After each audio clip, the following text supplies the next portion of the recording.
If you are good at doing this one thing, then you are a wayfinder. And this one thing has to do with developing sustained attention on something, on your preferred or desired outcome for an extended period of time, without interference, without being distracted or having that attention be kind of diverted towards other stuff. And this is, I think, one of the major keys to feeling like you are in subjective control of your energy. And by subjective control, I mean your inner state is controlled by you and only you. So let's talk about what this is and what it looks like, and let's talk about the law of thought transmission. So I'm Catherine. I'm here to ignite a unity consciousness revolution. I'm here to help you stretch your consciousness to see that you are the creator of your entire reality.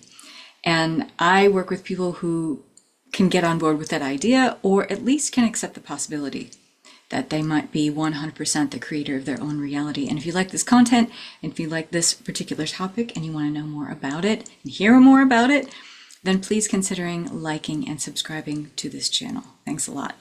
So when I was a little kid, I didn't realize I had this particular talent. And I'll give you an example of what this looks like. And this is going to start to unravel this idea, this working premise of employing the law of thought transmission.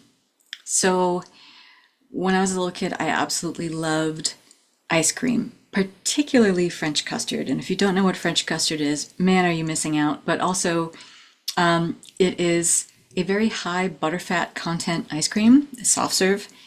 And where I grew up is unique to this area. Not a lot of people know what French custard is, and a lot of people know what soft serve is, but this is not just frozen custard, it's French custard. It's like 5% or 6% butterfat, like something stupid like that. So it's so creamy, it's so delicious. And there was this place that we would go that would have these different flavors. Sometimes it would be just a good old vanilla chocolate twist, sometimes black raspberry, sometimes pistachio. And I, like my father, was an ice cream freak. And you know, I didn't grow up in a wealthy family. So, you know, when we got to go out for dinner, we got to go out for ice cream. That was a real treat.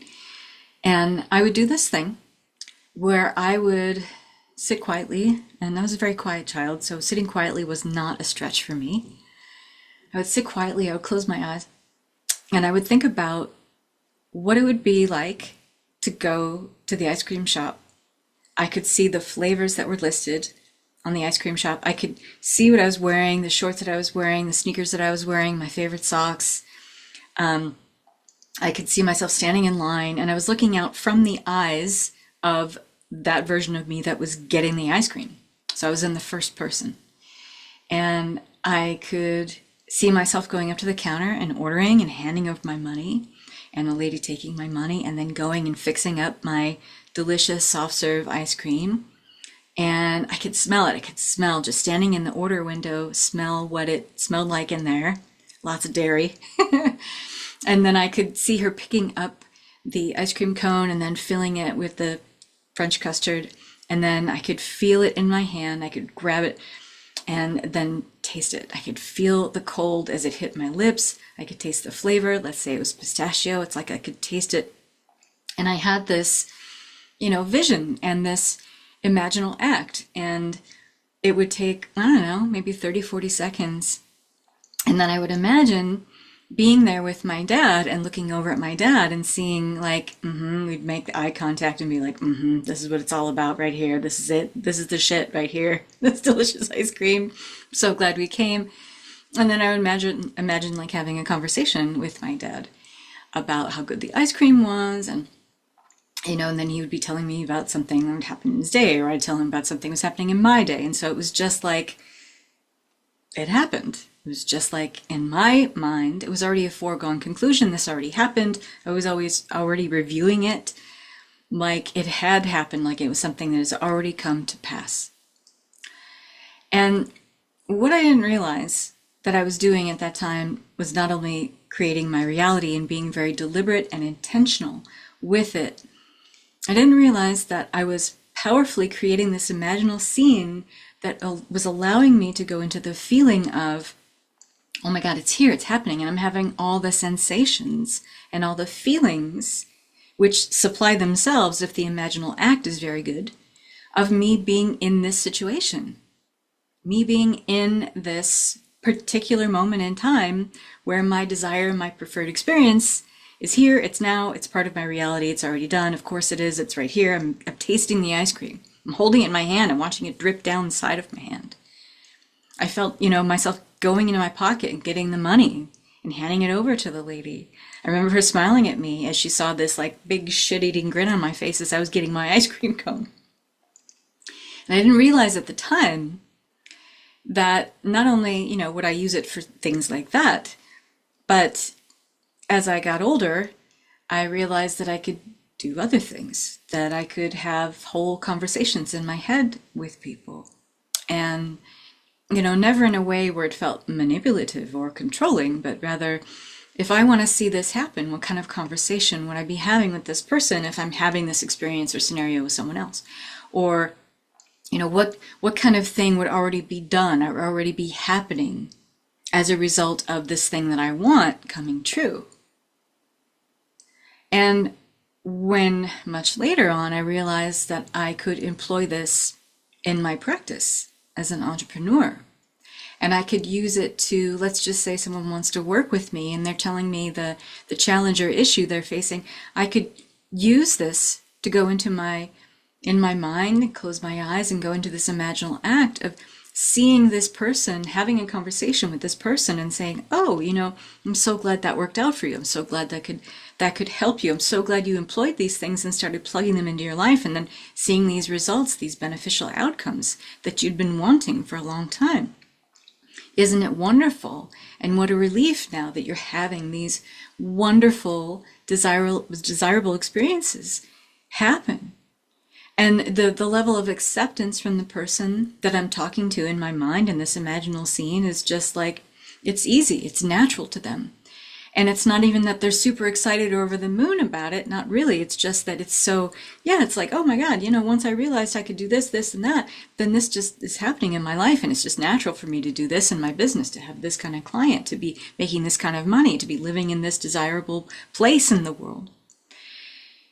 And I didn't know that it was called law of thought transmission. I didn't realize that there are ancient teachings, some going back to the 50s, some going back to thousands of years ago, about this kind of consciousness connection that we have because we are all in the unity consciousness paradigm and the thought model, which is what I teach and share and live and breathe. In that model, that organizing model of reality, of one unity consciousness, not only are you part of the one all, you are the one all. You are one with everything. And in fact, you are everyone and everything, just under different circumstances, under different sets of experiences, having a different reality play or experience with consciousness. And so if you adopt and plug in that working premise and everything that you do, then when you're having these imaginal acts and you're trying to organize your reality towards more the preferred, if you're having a conversation with someone in your head that you would like to, work out something in a relationship, let's just say, or you want to work out something like in a business transaction, or you want to work out something, with someone you might be having an issue with or some sort of altercation with at the moment. It can be used for anything. But the thing is, the underlying premise has to remain pure. It has to be that, well, if I'm one with everything and everyone, that means that I would never do anything to hurt myself. That means that I would only be interested in the very best and highest outcome for all involved, because I am all involved. I am involved with everything. I am one with everything. I am everything. So if I would never do anything to hurt myself, I'm going to make sure that in these imaginal scenes and acts, that every little detail is crafted and cultivated towards the highest and best good for everyone. And in that, we all benefit. So I would get my ice cream, my dad would get his ice cream, and then, I couldn't drive at the time. So in this imaginal scene, which yes, would come to pass many times, not only was I good at imagining this, it did lead to this hardening into fact in my reality, this coming to transpire in my, what I think of or what we think of as outpictured physical reality. It would happen. And flash forward to times when I have been teaching this to clients in my private sessions, but now we're going to be teaching this and sharing this in Unity School. How to work this holographic projection of reality, which is just your inner state outpictured, how to work that to your advantage, and using the law of thought transmission to do that. And why are you a wayfinder when you do this? Because if you can hold the imaginal act, be in the imaginal scene where you create all the feelings as if it's happening right here, right now, and it's part of your physical now reality, then the means to which, or the how, in other words, for going to get that ice cream will supply themselves. For, working with that ideal client will supply themselves. The how will show up, and you don't have to worry about that. Your job as the creator, your job as one consciousness expressing a desire for a specific outcome and a preferable experience, your job in that is to hold the vision, to hold your attention with a sustained level of focus on that vision, so long as you can get that feeling of it actually playing out, of it actually happening. Because if you do that, you are ensuring, and you can be in that place of like unfettered expectation, I call it, where you're not attached to the how, you're not attached to the outcome. How can you be attached to the how if you are so sure and convinced that this thing is just, it's already happened, it's already done, it's already a done deal, it's already finished?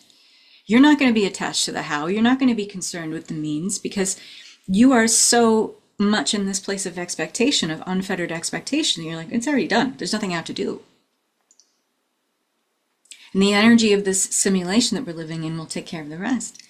And so if this interests you, if you believe, or at least can accept the possibility that you are 100% the creator of your reality, and you want to be able to make a very practical change and shift, a paradigm shift in your life where you're living in this reality, this working premise of plugging in unity consciousness in a very practical and tangible way with everything that you do, with you can use it to improve your health and vitality, you can use it to improve all of your relationships, you can use it to improve your finances and your wealth.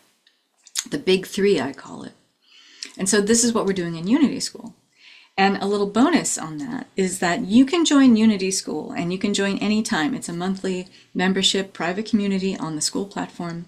And this is where we talk about this stuff. This is where women are experiencing really beautiful results. We are a small but mighty community.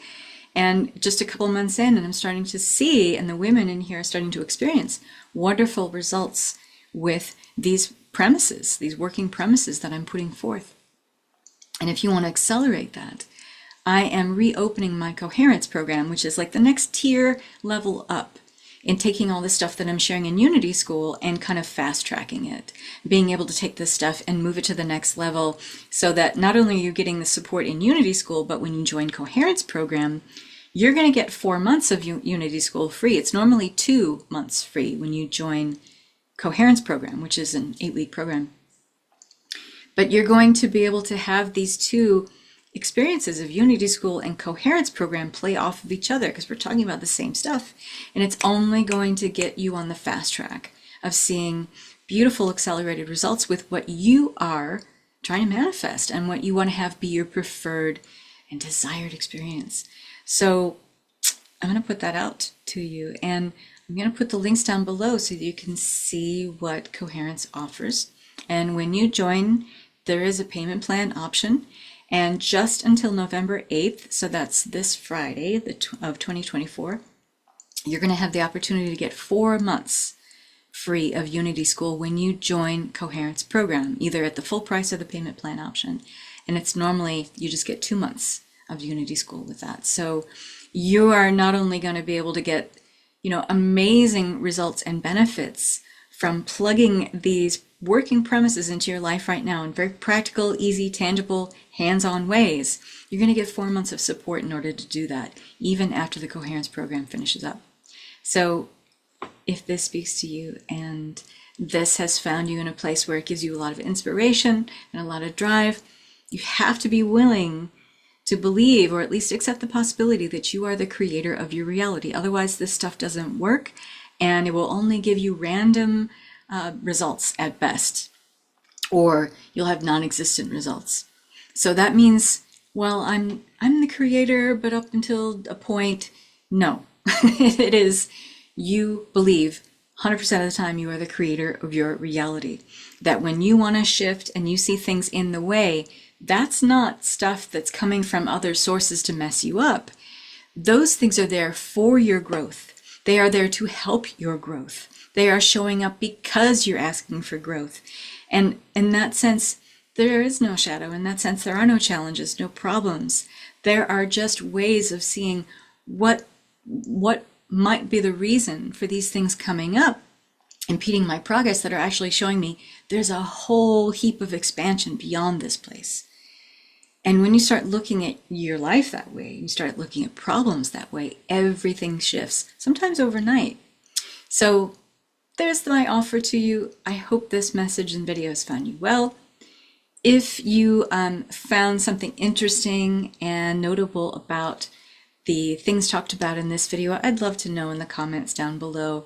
It really helps to boost my algorithm, and I love seeing how this stuff moves you and shifts you and expands your consciousness. I love hearing about that. So thanks for watching. Bye for now.